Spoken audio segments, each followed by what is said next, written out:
shadows of North Carolina's underground, something vicious has awakened. Not summoned by ancient rituals, not created in some corporate studio laboratory, but forged from distortion, satire, blood-soaked humor, and unapologetic chaos. They are the sonic nightmare kicking down the doors of modern metal. A band bold enough to mock the madness while becoming part of it. A savage collision of brutality and dark comedy. This is Wolf Summons Baby! With riffs sharp enough to carve through bone and lyrics twisted enough to leave listeners questioning their own sanity, Wolf Summons Baby has been clawing their way through the underground with a sound that's abrasive, proactive, hilarious, and absolutely unforgettable.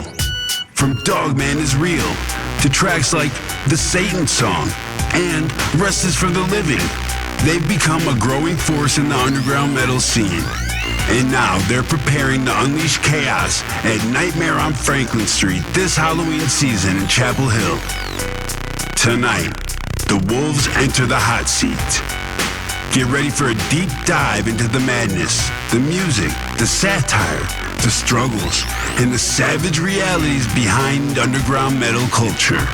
Because your host with the ghost, the underground ringmaster himself, Bounce Ball Boogie, is about to drag Wolf Summons Baby straight into the heart of the Underground Nation podcast. Turn it up, lock your doors, and prepare yourself. Because the underground is howling tonight.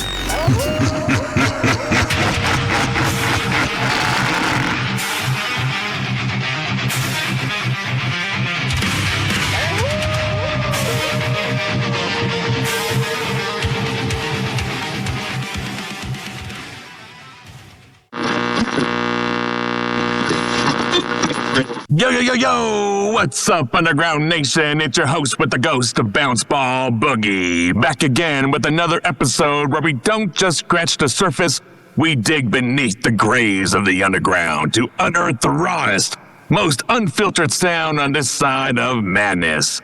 Tonight, we're summoning something wild, straight out of North Carolina's underworld. A band that blends death metal with a wicked sense of humor and turns brutality into art. From their EP, Dogman Is Real, to anthems like The Satan Song and The Rest Is for the Living, they've been howling through the metal scene with a mix of gore, wit, and unrelenting grooves. And now they're gearing up for Nightmare on Franklin Street, a Halloween throwdown at Local 506 in Chapel Hill that's about to blow the cobwebs off your eardrums. So buckle up, because this isn't your average metal interview. This is Underground Nation Podcast, where we go beyond the blood and bone to find out what really fuels the monsters of music. So sit back and welcome Wolf Summons Baby! Andrew Wolf! What's up, baby? Hey, how we doing? Oh, a lot better now that you're here. Hell yeah. Yeah, hell yeah. Happy to be here. Thank you for having me. Yeah, thank you for accepting the invitation and being here. We appreciate your time. Absolutely. So please, Andrew Wolf, for those that may not know who you is, introduce yourself to the world. I'm Andrew Wolf. I'm the frontman, vocalist, bassist of Wolf Summons Baby. I write the music, and I love killing babies. Excuse me? That's right, I said it. And I'll say it again, I love killing babies. Oh my gosh, are you meaning human babies? Well, of course. Or wolf babies? No, I would never hurt an animal. That's just wrong. It's just horribly wrong. And so how do people react when you say that? Interesting. Usually they cheer very loudly. Do they now? I heard a whole song dedicated to this. That's right. It's my most popular song, I would say right now. Why would you say it's the most popular song? That's like the reputation I get for people who know me and see my band. They're like, "Oh yeah, Andrew, the guy who kills babies." Oh my gosh! They have picket signs outside pretty soon. Yeah, and I do skits with it and stuff. Like the last show we played, I threw like a baby doll into the crowd, and I told them to fuck that baby up. And let me tell you, they did. It was almost scary how much they did. That crowd went ham on that baby. They were stomping the baby. Yeah. People were stomping on it, throwing it. It kicked it. It got stuck in the rafters of the venue. There's a stuck baby to this day in the rafters. And then after the show, actually, I kind of wanted to take the baby back home with me, but it was like stuck in the rafters. So I guess I was like, oh, I just got to leave it there. And then some people that were at the show, they messaged me on Instagram afterwards, and they had got the baby down from the rafters, and they were like, you forgot this, blah. And then they decapitated the baby and sent me a picture of the baby's head, and I reposted it on my story. I was like, hell yeah. Andrew Wolf, you're eating and killing babies. Well, I didn't say anything about eating babies. Oh, I'm sorry. That might be a future song, a little tease. Maybe I might delve into that a little bit. Brains. Gotta watch out for that prion disease, though. Eating brains is dangerous. You never know. Really? I didn't even know about prion disease. I guess I never thought about eating brains either. Yeah. Well, I guess I would. Most people don't. See, I'm more normal than you thought. Oh, yeah. Take that one, Ma. Good job, son. I'm glad you don't eat baby brains. Like the Xander Wolf fella. So proud. All right. Cool. So we're going to have picket signs outside of the venue saying, don't kill our children, Andrew Wolf. I mean, babies. Yeah. I mean, please do, by all means. Picket me and, sue me, I guess, if you want to. It'll probably be pretty good press coverage. I'm surprised I haven't been sued yet. Oh, my gosh. Marilyn Manson and a Spooky Kid did something similar back in the day. Oh, yeah? Yes, with the babies, and they would actually baptize it in like a bowl of blood or something, and then throw the baby out. I don't know about the stomping and decapitating part. I do know that part I just mentioned. Yeah, that's pretty brutal. I think yours was more brutal than that. Yeah, that's a good idea, though. Baptized in blood. I might take some inspiration from that later. Thanks, Marilyn. Yeah, Marilyn Manson and the Spooky Kids. Go check it out. So what's the origin story of Wolf Summons Baby? Where did that name come from? Well, actually, my band originally was called Wings of Steel, which was inspired by a lyric from Painkiller, Judas Priest, Wings of Steel, Painkiller. And I found out that Wings of Steel was already taken, so I was like, well, I gotta come up with a new name. And I really wasn't sure what it was gonna be, but eventually I was in like sleep paralysis, and I was kind of like hallucinating something, which is not abnormal for me. I have had tons of sleep paralysis hallucinations, but this one was interesting. I saw like the album cover, the Dogman Is Real artwork with the name Wolf Summons Baby and the Dogman and the wolf kind of in this stare down. And I was just looking at it and I was like, that's pretty awesome. I might use that. And I had someone make the artwork for me, and I used the name, and I just went from there. Very interesting. The Dogman. The Dogman. My favorite cryptid. Very cool. Do you know about the Dogman? I don't. It is a cryptid, a scientifically undocumented creature, kind of like Bigfoot. It's like a werewolf, except it's not like a human that transforms into the Dogman. It's just like a straight up Dogman. Straight up werewolf Dogman. Yeah. And then some people think maybe they have like some sort of energetic or spiritual powers or something. Some people, they think they're just like animals. Some people think that they work with the government, hunting other cryptids like crawlers and stuff. There's a Dogman Radio on YouTube. I'll give them a shout out. I used to listen to them all the time. They have people call in and tell their Dogman encounter stories. I would listen the shit out of that. Oh my gosh. There's people bumping into Dogman to this day. All over the place, apparently. There's a lot of people calling in. Oh, man. So then would you consider yourself a werewolf, being that you're not in dog form right now? Or am I just seeing things? Well, actually, I have a filter on, a human filter. Human filter. Got it. Damn technology. You can't even tell. There's this world beneath the surface. A place where raw talent lives. Where voices go unheard until now.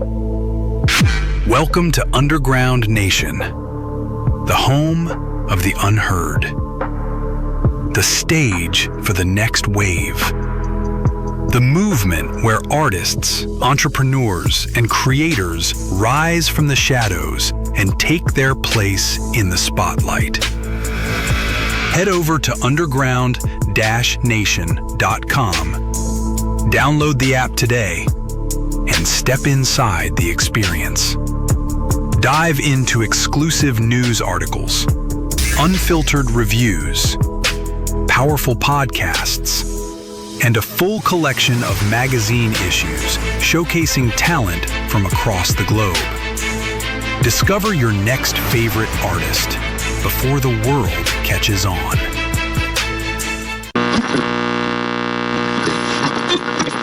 You described your music as both brutal and funny. How did that balance between horror and humor evolve? Oh, it definitely was a process, I guess, because I didn't originally focus on it being funny necessarily. Although there's something about making music basically as brutal as possible to me always kind of struck me as funny. It's just it feels kind of silly to be let me just make some hard ass shit. You know, but I don't know. I got inspiration. Honestly, my sense of humor is just like that, and I feel some kind of, you could call it maybe like a divine inspiration or some kind of higher place calling or something. When I make the art, really, I just feel like it flows through me from somewhere else. And, that's the form that it's taken. So I guess if you got a problem with that, you got to ask God what's up. God, what is happening with Kill Someone's Baby? Yeah, what are you doing with this guy? This Andrew fella, he's losing his mind. Howling at the moon, and there's no moon. And originally, when they made the artwork for the Dogman Is Real, the artist put a moon in there, and I was like, no, you got to take that out. People are going to think it's a werewolf. The moon is gone. It's not a werewolf. You got to take the moon out. That was my creative note. It's not a werewolf. It's a dog, man. Yeah, right. I know you don't know what that is, but trust me. How many revisions did they have to send in? Not that many. The artist is really great. Awesome. That's dope. I looked up on deep dive on the internet of people describing in depth the different types of dogman and what their bodies differentiating, and I was use this as a reference, and the guy's probably this guy is fucking crazy. I wonder if there's different breeds of dogman. Apparently, I don't know, they got some cousins going on or something. Oh, jeez. When people hear your songs like the Satan song or Kill the Babies, as we were just talking about, do they get the satire, or do you enjoy watching them squirm first? Surprisingly, it's been mostly only positive reception, interestingly enough. Now, don't get me wrong, I have seen some people here and there just walk out of the venue when I'm performing, and I assume that's but no one's ever come up to me to complain about it. Generally speaking, people dig it, which is hilarious to be in the position to be on stage in front of a crowd of people and to be who wants to see me kill a live baby on stage tonight? And then the whole crowd goes, whoop. Well, at least you're giving your audience what they want. Apparently so. I mean, metal has always flirted with extremes. How do you decide where the line is between shocking and being smart? Well, at least for me, the thing is, it's got to be funny. If it's not funny, then I kind of just missed the ball on that one. Then don't miss the ball; it always bounces back. So, there are certain topics or something that I'm it would be cool if I could make a song about that, but I just don't know how I would do that yet. I don't know how I'd make that funny. So, if I can't make it funny, I probably just will stay away from it until I can figure out a way to make it funny. It'll just keep twisting, turning, finding the way. But I agree, death metal has always been, I think, inherently satirical in nature for the most part. And I think basically I'm satirizing death metal. So it's like a satire of a satire, or a meta satire. That's the way that I look at it. That's right. Satire. I'll never forget when I saw War decapitate the talk show. Oh God, Steve Wilkos. They took his head off. Let's put it everywhere. Yeah, that's awesome, and that is clear a satire, and it's hilarious and brutal at the same time. Absolutely, but like you said, you kind of turned it into a weapon. Into a weapon, yeah. Do you see yourself as entertainers, critics, or something else entirely? Oh, I'm an entertainer. Totally, I'm not up there trying to convince people to think a certain way or to spread my belief system. I'm just a monkey who's dancing. Warning people about the dogman that lurks in the neighborhoods. Yeah.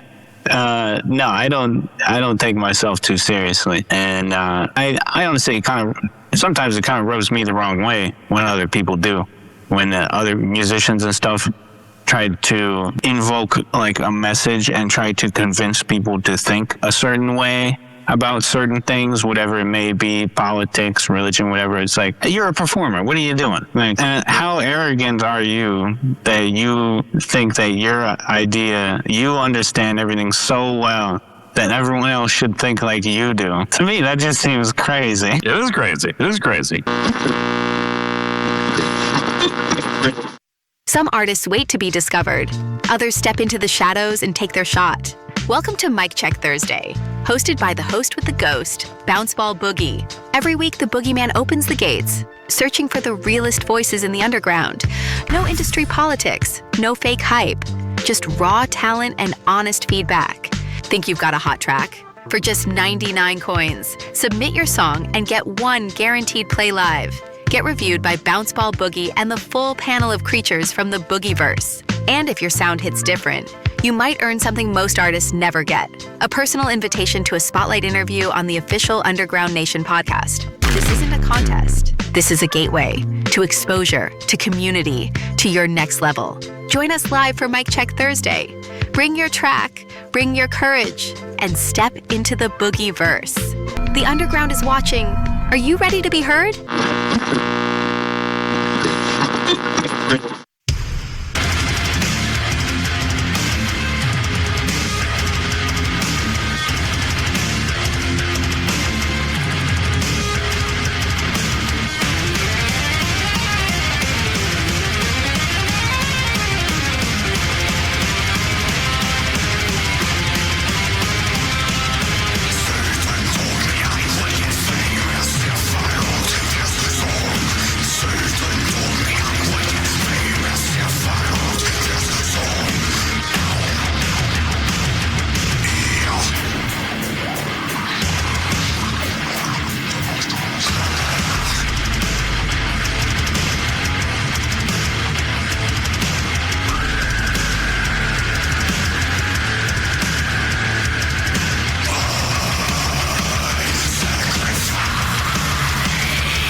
But I want to learn about your creative process. How does a track like Rest is for the Living go from a twisted thought to a finished product? Rest is for the Living one is a unique one, actually, because that one was actually just based off of a video game character. The Scion from League of Legends. Scion.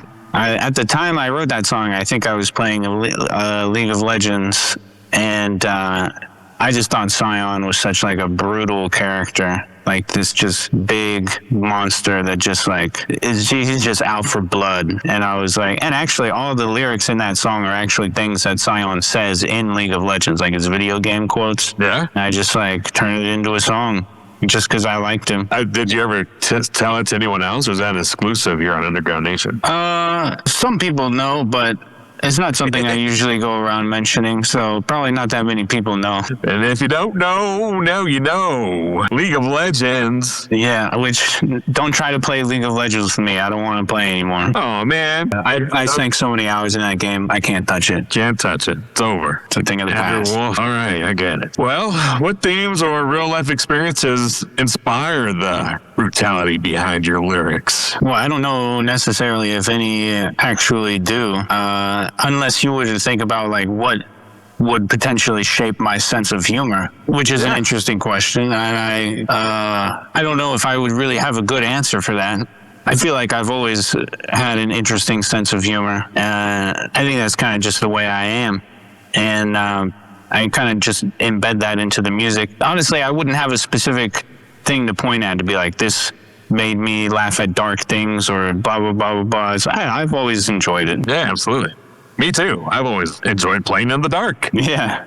Talking to my friends in the mirror. I mean, it was just something I did. Although, interestingly, I never really liked like horror movies or anything like that. You did not? No, I still don't like horror movies. And I've seen a bunch of them because all my friends in college really loved watching horror movies. And I would watch them. I'd be like reluctantly like, all right, I guess I'll watch it. And I like watching like comedies and things that make me laugh and feel like very uplifted. I don't like feeling scared. I like feeling like joy and love and positivity. And that's the energy that I take into my music. There you go. Right before you chuck the baby into the crowd. This is about bringing everybody together. This one's called Kill the Babies. So how much of your live show is actually planned chaos versus pure instinct? I like being theatrical. I like doing skits, and I experiment with it. So generally, if you go to a show, you can expect there to be something, you know. Oh, there's going to be something. There's going to be something. Well, what's the craziest crowd reaction you've seen so far at a show? I think that everyone stomping on the baby head has to be definitely up there for sure. Is there a video of this? Yeah, I posted a video on my Instagram. You can check it out. It has, I did a compilation of, I had a camera set up and all the crowd just like going ham on that baby. Going ham. Better check this out, y'all. Underground Nation is going to pull up on Andrew Wolf's Instagram. It's on the Wolf Summons Baby Instagram. Wolf Summons Baby Instagram. Well, since you don't like horror movies, it sounds like you like to create your own horror movie on the stage. Tell us about your upcoming Nightmare on Franklin Street show. What kind of madness are you planning to unleash? I'm very excited for this. Got a 5-band bill and a lot of death metal in that bill. It's going to be a brutal night. It's going to be Halloween themed, so everybody can wear costumes and everything.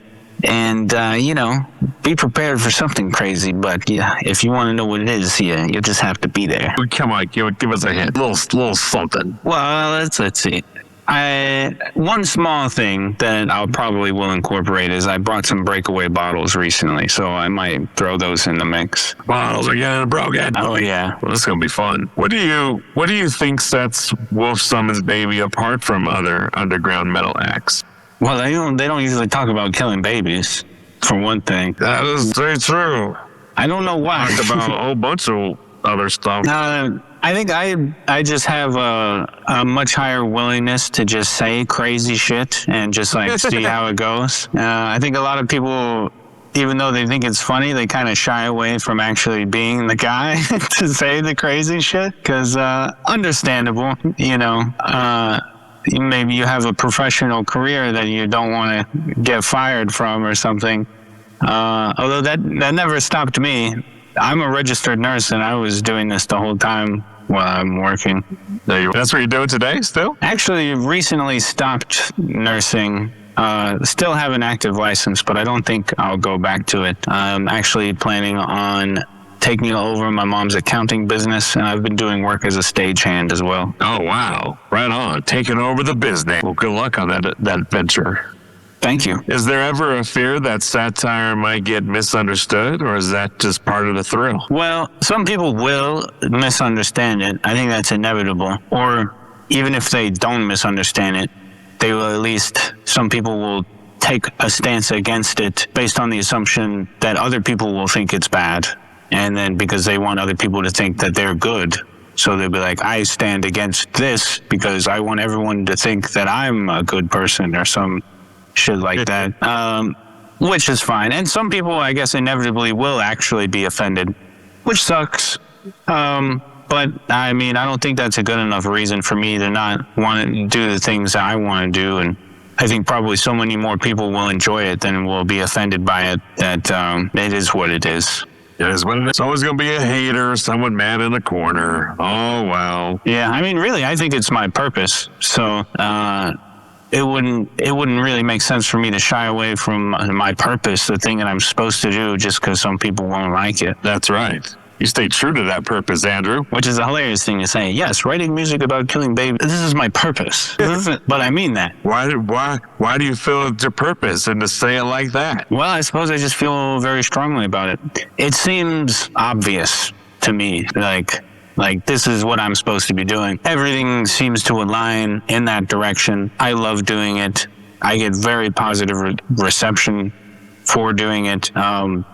And I just get that feeling of, I guess you could call it like divine inspiration, without a better choice of words, really. Yeah, absolutely. Every day, creative spirits pour their hearts into their craft, only to feel ignored. No support, no network, no real community. That's why the Boogieverse was created. A place where musicians, podcasters, artists, streamers, entrepreneurs, and creators connect, collaborate, and rise together. Stop chasing success alone.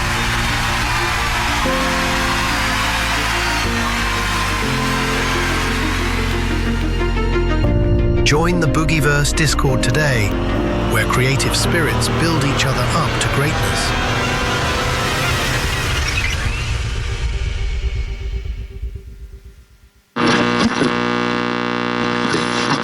So then, if you could collaborate with any artist, dead or alive, who would it be and why? John Gallagher of Dying Fetus, I'm looking at you. I had talked to him at one point, and he did agree to do a guitar solo for me, but he later backed out. I'm looking at you, man. Still want to do it. We'll see if we can work it out. Pushing positive energy to make that happen. If it doesn't, it is what it is. But, Yeah, totally get it. Maybe one does. Once I get famous enough, he'll come around. Yeah, I'll come around. Absolutely. So then, Andrew Wolf, how do you stay motivated to create in a genre that thrives on darkness and intensity? I think really motivation is like a non-factor. At a certain point, feel like you just got to get your life sorted, your mental state sorted, and the lack of motivation probably just exists because you haven't taking the time to dive in yourself and sort yourself out properly. So a lot of self-development. Yeah, I am heavily invested in self-development. Absolutely. Mental health, got to keep that in check. Absolutely. I mean, you can't expect to be extremely successful with anything you're doing if you're not taking the time to first be successful at being yourself. Yeah, absolutely. Many independent artists struggle with financing tours, merch, recording, distribution, marketing. What's been your biggest financial challenge as an artist, working with the band, etc.? Well, I spent, I guess, the time and money first to become a registered nurse, and I was, pretty well paid as a registered nurse. And so I was using that money to finance myself. Obviously, I quit that recently, and my next plan is to build the accounting business. Ideally, set it up in a way that I can get the maximum amount of money with a minimum amount of work. And even then, most of the accountant's work is done in the first, because I'll be doing taxes, most of it will be done in the first 3.5 months of the year. So if I dedicate 3.5 months of the year to making money, make a year's worth of money, then the rest of the time I could just focus mostly on playing music. So I think it's more advantageous to me that way. When I was working as a nurse, I had to work every other weekend and I had to work, 40 hours every week. So even though I had the money, it was severely limiting the amount of time that I could actually put into the music. Yeah. So I originally thought that would be like a really optimized strategy, but I realized later that it's not really. Plus, honestly, like being a nurse is, it can suck pretty bad sometimes. So I'm hoping that this will be a better strategy than I'm going to now. That's right. Always got to implement the plan. The plan has to be there. Yeah, absolutely. Yeah. I always fight with these managers out here because they want to manage artists and bands, and the first thing I ask, did you help them create a business plan? If there's not an actual plan in place, what the hell are you managing? Yeah. Managing or babysitting? There's a fine line there. It seems like a pretty obvious first step, when you think Yeah. Got to create the plan and talk about the risks and how do we pivot when those risks present themselves? That's a big lesson that Metallica learned back in the 70s, or was it 80s, when the driver hit the black ice and crashed the tour bus and they lost their original bass player. Yeah. There was no life insurance in place. There was nothing. Yeah. Yeah, rest in peace. I forget his name. I want to say it and know it, but was it the one who? Dang it! Was it the one who played on Master of Puppets? Was it Cliff Burton? Was it Cliff? Yes, Cliff. Cliff Burton, yeah. Yeah, the original. Yeah, I did learn For Whom the Bell Tolls one time on bass. Great song. Yes, very good song. But yes, man, that's all we're saying is got to put that plan first in place and claim the goal. What does success look like at the end? That looks different for everybody. I totally agree. And the interesting thing about it as well, I would also say to add on to that is you can't be too attached to what you think the plan should be, because it's going to change. Exactly. Yes, you need to make a plan, but also don't spend so much time making a plan that you're not taking any action steps. Like, you got to do both. Yes. And execute. As you take action steps, you're going to realize that your plan needs to change. You can sit down and draft up an entire perfect plan and then waste like a year doing that. And then once you start taking the steps, you'll be like, oh shit, I got to change the plan. So yeah, you got to make a plan, but you got to take steps, because having the experiences will give you the knowledge to allow you to improve your plan. Exactly. And also help you get back on track when you fall the fuck off. Yeah, absolutely. So overall, what's been the most rewarding fan interaction or message you've received so far? Well, the first thing that comes to mind actually is that I have this friend of mine who's also a musician, and she is also like super Christian. And I thought it was so funny that when she saw my band live, the song that she liked the most was the Satan song. But she's just a musician through and through, so she appreciated the musicality of it. She has a good sense of humor, and she didn't take it too seriously. And I just thought that was a hilarious choice for her to like that one specifically. Sure. She just admired the artistry. Yeah, absolutely. And she comes to like all my shows, which is, it never stops being funny to me to have that kind of person in my crowd. That's very cool. Speaking of your crowd, how has the North Carolina underground community helped shape your journey? Well, we'll find out as we keep going, but from my experience so far, getting to know the other bands and the other musicians goes a long way. Yeah. If you can ingratiate yourself with the community, that will probably be one of your biggest assets, I think. Absolutely. Networking. Yeah, which I spent a long time doing before I had the band members. Before I had the band, I would just go out to music spots. I would just talk to people, trade Instagrams. And I'm glad that I did that, because it ended up being very helpful for me. Absolutely. You never know when you're going to make a connection that can be very beneficial for you.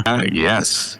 That's basically what we do all day long is reach out and make connections like we did with you. Yeah. We find some good talent. You never know, even if you and I don't talk to each other for like a couple years or something, God forbid, then you and I might run into each other at some point and just have this amazing win-win situation develop that existed just because we remembered each other from an interview a couple years ago. Like, the potential long-term benefits from knowing people, you never know what they are. That's right. You never know. Like, you never know. I could have a homie in North Carolina right now putting together some kind of big festival, and he was like, yo, can you help me find some dope bands? And I'm like, shit, I know this Wolf Kid. The Dogman. Not the Wolf Kid, the Dogman. Yeah, that would be my son. If I have a son, he'll be the Wolf Kid. The Wolf Kid coming soon. Wouldn't be a bad stage name, actually. Wolf Kid. It's not bad. I don't know. Just build it on to the pack. Some artists wait to be discovered. Others step into the shadows and take their shot. Welcome to Mic Check Thursday, hosted by the host with the ghost, Bounce Ball Boogie. Every week, the boogeyman opens the gates, searching for the realest voices in the underground. No industry politics, no fake hype, just raw talent and honest feedback.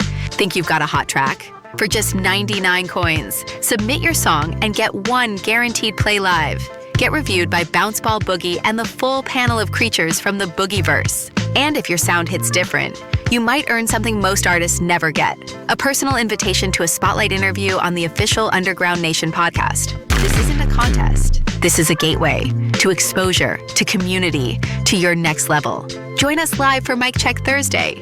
Bring your track, bring your courage, and step into the Boogieverse. The Underground is watching. Are you ready to be heard?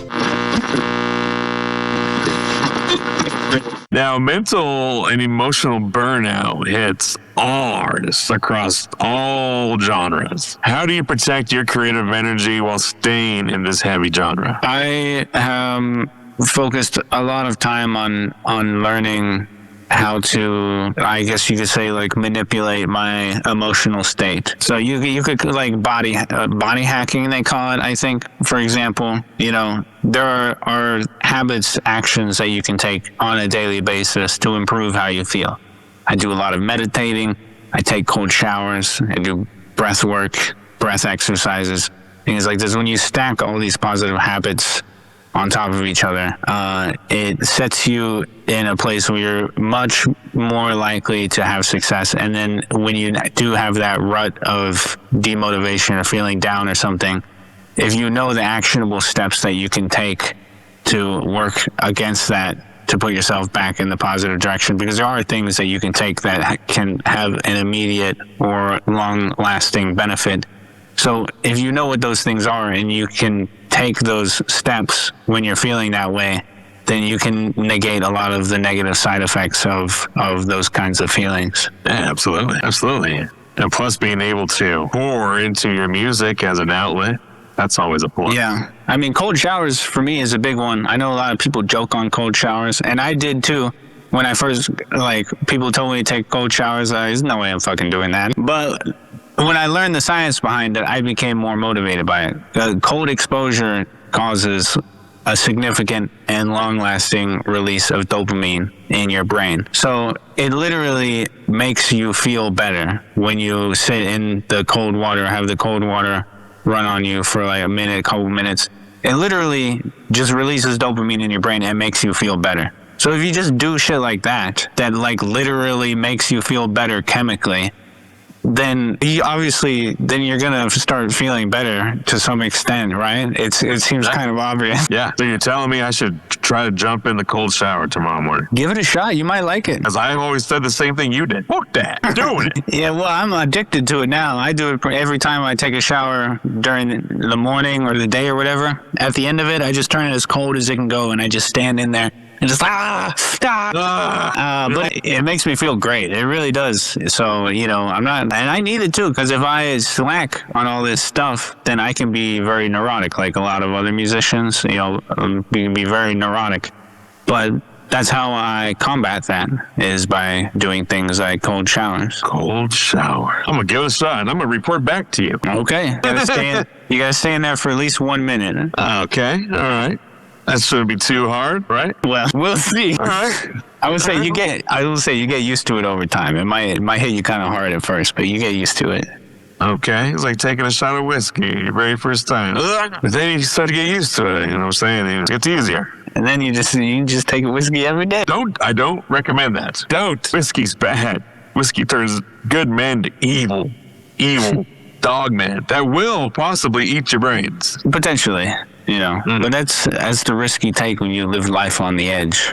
That's right. And on the edge we walk. Andrew Wolf, if one of your fans out there is struggling, maybe they're broke, burnt out, or battling their own demons, What advice would you give them tonight? Well, I think that you should spend some time doing things that can, if you're suffering in the moment, you can take immediate actions that will make you feel better in the moment.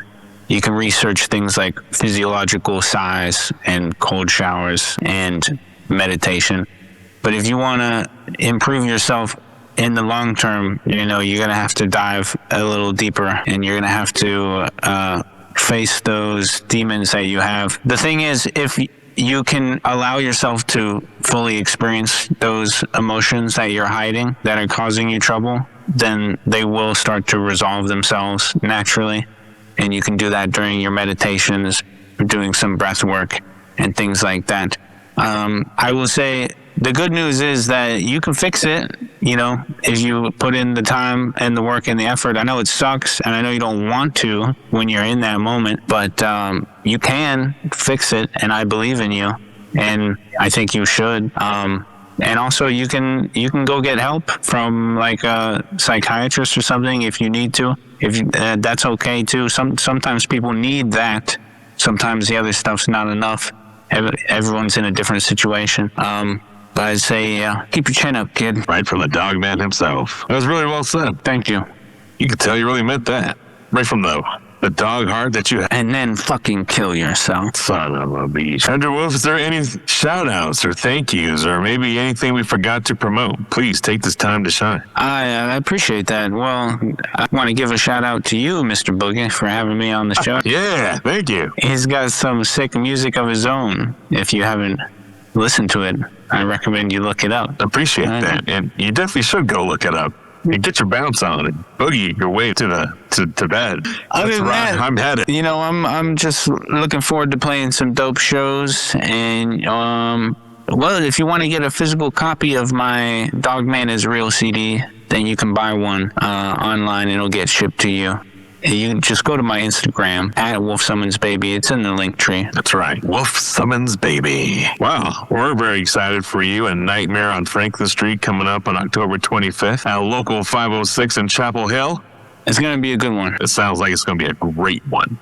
Would you by chance be live streaming that night? I hadn't considered that, but I suppose I could, yeah. We sure will love that. Actually, I'm going to be most likely having a cinematographer film the whole thing and turn it into a video for me. Well, hey. At least my... Sure, yeah. That would be really cool.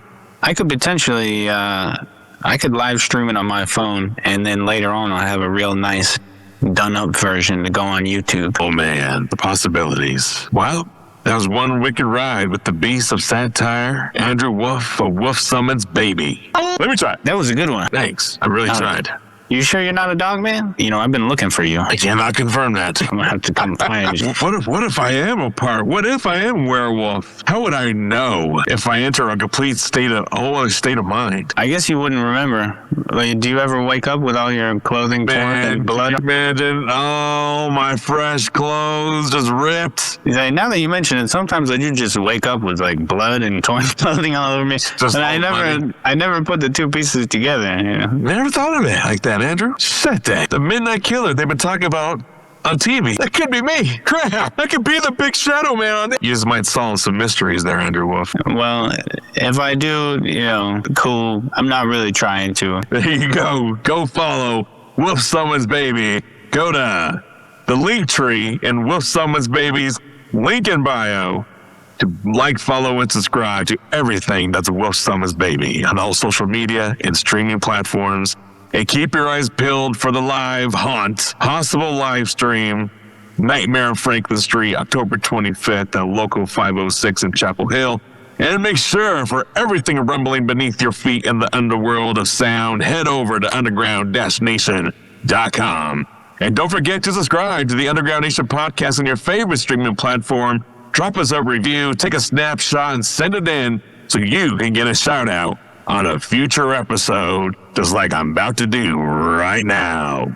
Shout out to Lotus Love, Queen, Shadow Queen, and Raven is Lore for not just giving us great reviews, but being super fans of the Boogieverse. Until next time, I'm your host with the ghost of Bounce Ball Boogie, reminding you, the underground never sleeps, it just gets louder. Thank you, Andrew Wolf, for Wolf Summons Baby. Thank you. Oh, you got it.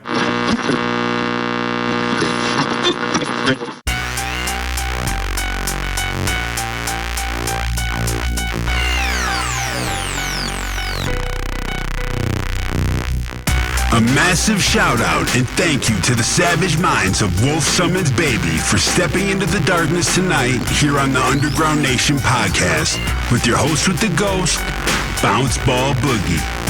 From brutal riffs to twisted satire, tonight's conversation proved one thing loud and clear. The underground is alive, dangerous, and louder than ever. If you enjoyed this episode, make sure you visit underground-nation.com to discover more incredible artists clawing their way up from beneath the surface and shaking the foundations of the underground music scene. And if you are an artist, band, entrepreneur, creator, or visionary who wants to be featured on a future episode of the Underground Nation podcast, don't wait in the shadows. Submit your information now to ugnpodcast@gmail.com for your chance to step into the hot seat. Remember, the mainstream follows trends. The underground starts them. Until next time, stay loud, stay dangerous, and keep your eyes glowing in the dark.